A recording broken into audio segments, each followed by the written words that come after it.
The chef served me breakfast, then turned around and served Owen as well. Didn't he eat either? My rebellious 15-year-old son hadn't been staying home much this weekend, but he'd text to check in, and during the weekdays, he'd go to school without skipping classes again. This truly brought some comfort to his old mother. Yet his own father seemed to have gone off the rails. He was practically in my face every single day. The father Toby had claimed was gone for half a month or a month at a time now seemed like a completely different person. One weekday during working hours, when I saw Owen at home again, I finally couldn't hold back. Don't you have a job to go to? Owen met my gaze and replied, I'm the boss. Fine. Not my problem. But my rebellious son wasn't making things easy. I got a call from the police station. He'd gotten into a fight and ended up there. I yanked Owen off the couch. Our son's at the police station. On the way, I couldn't help grumbling. How did you raise him? I remember he was such a good kid when he was little. Owen stayed silent. As soon as we arrived at the police station and approached the mediation room, before even stepping inside, I heard a haughty female voice inside, some brat with a mother but no mothering, look what he did to my son.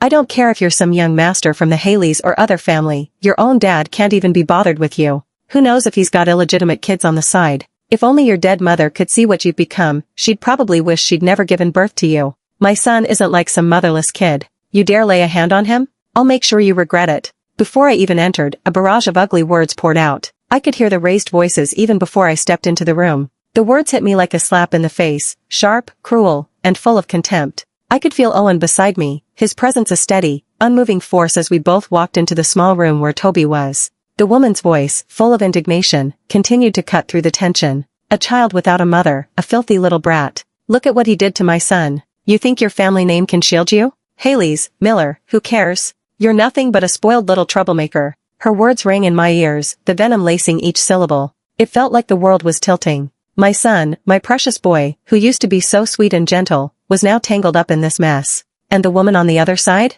Someone who was probably no stranger to the same struggles. My heart tightened. Then, another voice, louder, harsher, cut through the noise. You think you're so much better? You don't even know what it's like to have a real family. You're better off dead for all I care. I wanted to rush in, but Owen's hand on my shoulder stopped me. We stood there in silence for a moment, his fingers pressing lightly against my skin, grounding me. I didn't look at him. I didn't need to. I knew what he was thinking. You know what they say about your son? I muttered under my breath, unable to stop the words from spilling out. He's just like you, full of anger, with no one to teach him how to handle it. Owen didn't respond. His silence told me everything. It was clear he wasn't the one to teach Toby how to be anything other than what he was right now. The door to the room finally opened, and we were both ushered in. Toby sat there, eyes downcast, looking like a stranger. The woman's insults had worn him down, but the damage was already done. Her words still echoed in the air, suffocating. The officer, trying to maintain order, looked at both of us. I'll give you a few minutes to talk to your son, they said, their voice strained, as if trying to shield themselves from the storm brewing in the room.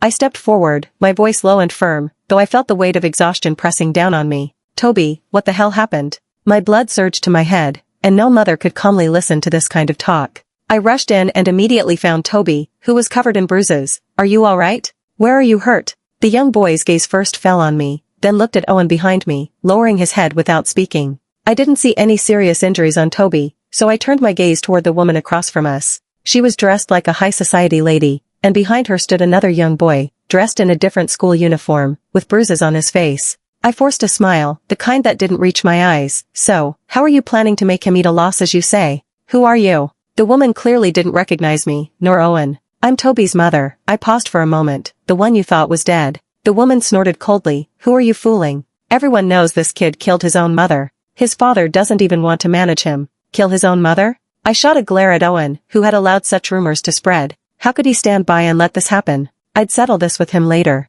Toby, why did you get into a fight? I asked in a calm voice, though my patience was wearing thin. The young boy didn't look at me, avoiding my eyes as he lowered his head. If you want to scold me, then go ahead. I've been putting up with him for a long time. I couldn't swallow this anger without teaching him a lesson, he muttered. I won't scold you, but I need a reason, I insisted. Toby sighed and said, because he's a jerk. I looked at the police officer. Since both sides have fought, this should be considered mutual combat, right? Our child isn't going to apologize, and we don't need an apology from the other side. If there are medical expenses, we'll pay. What do you mean by that? The woman panicked. Are you just letting this slide? Well, what do you want? Do you want to pursue responsibility? I crossed my arms. Do you know why your son got beaten? He should know himself. No, he has to apologize to my son, compensate for the medical bills and emotional distress, and the school should be notified. I've never been good at the phrase, let's keep the peace, and snorted coldly, fine, let's investigate this thoroughly, including the cause and effect. If my son has to be reported to the school, then your son should too. He's from Ijong, right? Fair is fair. Forget about what happened to the woman, but the young boy behind her already looked guilty. Do you know who I am? The woman said arrogantly, I'm Jake's wife, and my son is the young master of the Lennox's family. Jake? This Lennox's family. I couldn't help but curl my lips. Jake? I don't recall his wife looking like you, and his son should at least recognize me. So, you're his mistress, right? That hit her sore spot. She exploded in fury. Who are you calling a mistress? I'm his legitimate wife. Oh, you've moved up in the world, I casually shot back. I guess it was his ex-wife who couldn't stand Jake, and that's why he had the guts to divorce her. Otherwise, how would he have the courage to do it? I remember Jake's wife, her family had quite a lot of power. A man's voice suddenly came from outside. Who's talking nonsense here? Who dares to bully my Lennox's family? The man stormed in, but before his wife and child could start complaining, he froze when he saw Owen standing aside. Haley's family head, how come it's you? His gaze shifted to me, and then he looked horrified, stepping back with trembling fingers. Zoe Miller? You're still alive? I gave a faint smile. If I weren't alive, how would I know that your wife and son are insulting my son as a child with no mother? That's when he realized who the other teenager was. He recognized Toby. The menacing tone he had moments ago vanished completely. A misunderstanding, it must be a misunderstanding. His wife, who had been hoping for him to back her up, was met with him sliding into damage control instead.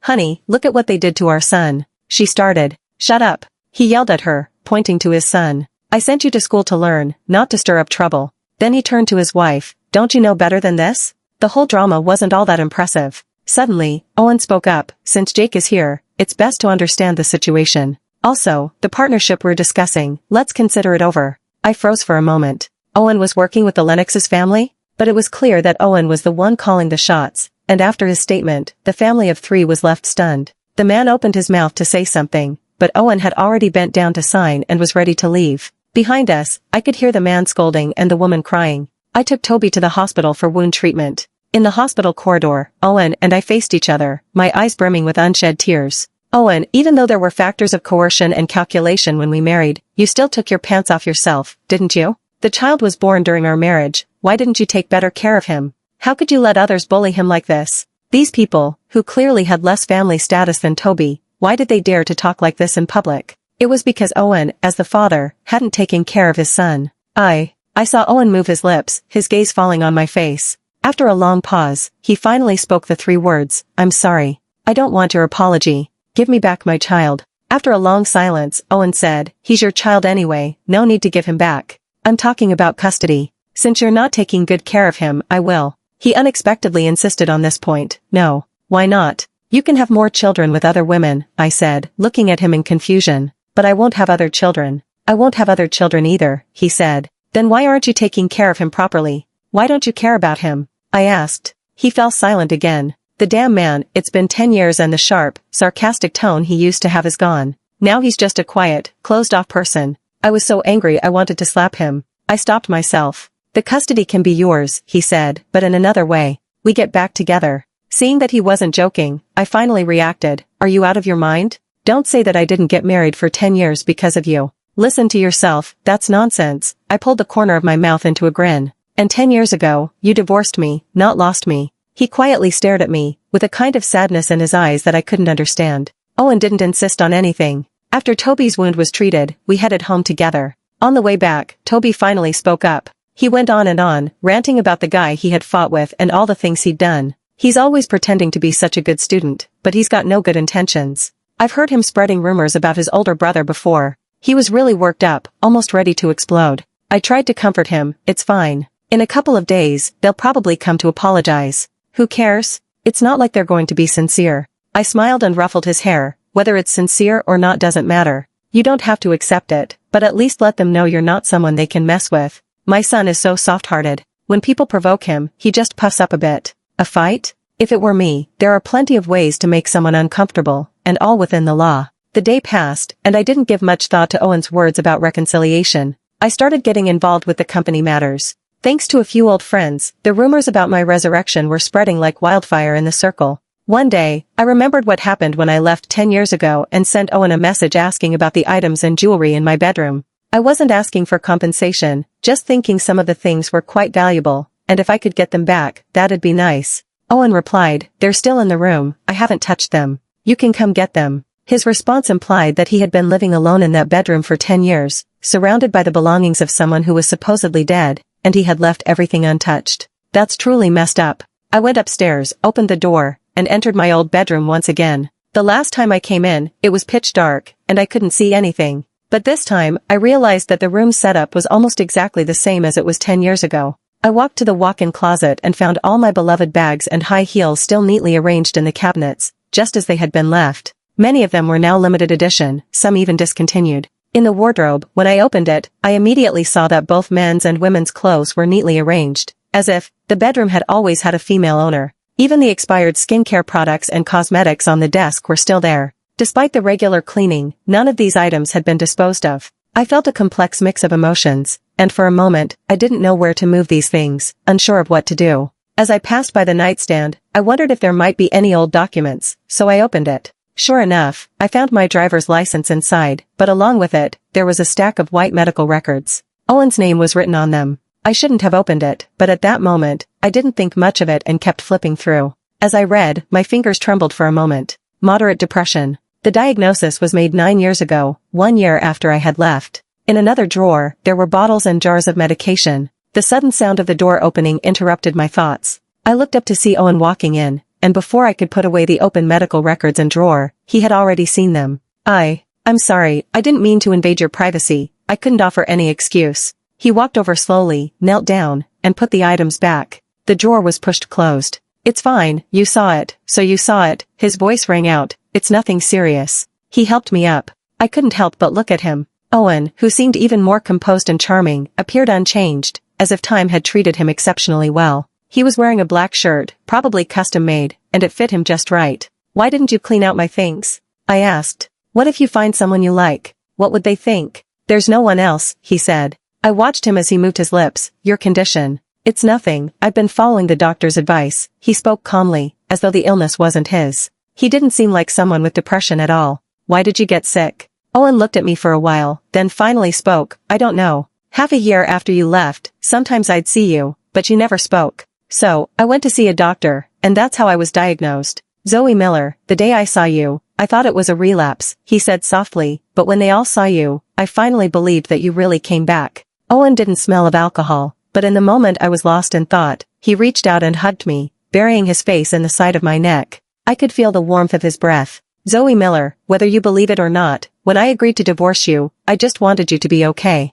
I never thought that things between us would end so abruptly." He paused, holding me tighter. "I regret it." This embrace was so tight. For a moment, I didn't know what to say, nor did I push him away. Until I felt the warmth and dampness on the skin of my neck, I was at a loss. His tears fell silently. My heart felt like it was being tugged, pulled tight, heavy with a dull ache. Before I lost consciousness in the suspended animation chamber, I briefly thought of Owen. But it was fleeting, because most emotions in this world can't withstand the erosion of time. I thought he would start over. Owen's tears had some effect on me. When he kissed me, I didn't pull away. Feeling sorry for a man is a terrible thing. I felt the lingering kiss, its warmth spreading with the growing nostalgia. I lay in bed, and Owen gently brushed the stray hair from my forehead. He propped himself up above me, gazing down at me, his voice soft. "I know you blame me for not raising our son well, but the older he gets, the more he's like you. I don't know how to face him, so I just avoided it. In the end, he felt he didn't need me as a father. I even got jealous of him. You gave him everything you could. The first 2 years after you left, he cried asking for you, and at night when I tucked him in, he'd fall asleep, only to sob softly in his sleep, calling for you. He missed you, and could cry and scream for you. But what about me? You divorced me, and I wasn't even your widower." His face buried in my chest, his voice muffled. "I'm sorry. I didn't mean to raise him this way." I sighed, wrapping my arms around Owen. This father and son each had their own problems and had both withdrawn into their shells, living like bitter gourds of different sizes for the past decade. The atmosphere was somewhat warm, especially for a divorced couple like us. I cupped Owen's face in my hands, wiped away the dampness from his cheeks, then pressed his head down and kissed him. We hadn't shared such a tender moment in years. Owen was restrained at first, but then the kiss grew intense. We were so close that I felt his change and raised an eyebrow. "Not even once in 10 years? Owen, does it count if I thought about you doing it yourself?" Do we have any, at home? No. Owen nuzzled my hand and kissed it. I'll go buy some now. Can you wait for me? Go ahead. I stroked his face. Owen took a moment before finally heading out. I sat on the bed, panting lightly, and touched my forehead, thinking I'd probably gone a little crazy. During this time, I took a shower in the bathroom and put on one of Owen's white shirts. There were my clothes in the closet, but after 10 years, who knew if they'd even been washed? I lay down on the bed, surrounded by Owen's scent, intending to calm myself down, but before I knew it, I fell asleep. I don't know how much time passed, but I woke up in a damp, almost blossoming desire, my brain first registering signals of pleasure. Owen leaned in and kissed me lightly, his fingertips bringing even more pleasure. I saw his physique, definitely much better than 10 years ago, and couldn't resist touching it. Zoe, Owen suddenly lowered his head, pressing his forehead against mine, his voice tinged with an indescribable mix of regret and admiration. I'm 36 now, but you're still as beautiful as you were back then. My physical fitness might not be what it used to be, he said. He was really talking a lot, and I was starting to tune him out, so I pushed him down and straddled him. Owen was such a liar, a complete and utter scoundrel. He wrapped his arms around me, peppering my face with gentle kisses, and I couldn't even be bothered to lift a finger. Owen was still going on about how he'd declined with age, but I cut him off with my eyes closed. It's fine. You're way better now. You used to be terrible. Back then, his youthful brute strength was kind of endearing. Now, though, I had no idea how he'd figured it out, but he'd become even more alluring than before. The sexiness that came with age, it was almost cheating. Owen fell silent for a moment before suddenly asking, was I really that bad before? I'd just said that offhandedly after everything. My main point was to praise his improvement. But for the next few days, Owen couldn't let it go, which was evident in his dedication to research. After waking up healthy again, my life was actually going pretty well. Owen had restrained himself for 10 years, and between us, it was like dry firewood meeting a spark. But no matter how much dry wood and fire there is, even that intensity can be overwhelming. I tried to push him away. Can we just sleep under the covers for one night without all this? If not, we should sleep in separate rooms. Owen stopped, his head still buried in my chest, and I heard him say, Zoe, I used to be 4 years older than you, now I'm 6 years older than you. I'm having some age anxiety. I'm worried about not performing well. Stop worrying, the only thing we should be concerned about right now is that we're kind of overdoing it, I replied. Toby, when he realized his parents' relationship was back on track, was a little late to the party. He watched his dad move my belongings from my old room into the master bedroom. You guys. The boy's voice trembled. Dad, you're acting shamelessly. When Owen heard acting shamelessly, he turned around, and I had to calm him down for a long time. As for remarriage, that's another story. One day, Owen called his lawyer over to the house, and Toby was there, watching as his dad changed the will, reducing the inheritance he'd left him to only a quarter. The boy stared at the two versions of the will for a while, then scoffed, fine, if you're not giving it to me, whatever, I'll just spend my mom's money. He came to me and said, Mom, don't rush into remarrying Dad. Men like that need to be thoroughly tested. Owen, overhearing, said, Toby, I've hired a few one-on-one tutors for you. Study hard during the summer. Dad, you're not playing fair. A year after I woke up, Professor Hall's research results were announced, and the world was shaken. He became incredibly sought after. The patents and other income made the professor's wealth significant. He was no longer the poor professor struggling with a lack of research funds. And the huge investment I made once upon a time paid off. I not only got my life back but also received the corresponding financial rewards. More and more people in the circle learned that I had come back from the dead, until I hosted a birthday banquet for myself, officially announcing my return. Naturally, some clever people guessed how I survived, but because of that, more people wanted to build connections with me. No one is fearless of death. They all feared the prospect of waiting for death. And I was the first to take the plunge. They hoped I could build a bridge for them to connect with Professor Halls. One more morning, I woke up and nudged the man beside me. Get up, you need to go see your doctor later. Owen opened his eyes and looked at me. I think I'm fine now. Even if you're fine, you still have to go. I patted his face. Don't worry, I'm really not a figment of your imagination.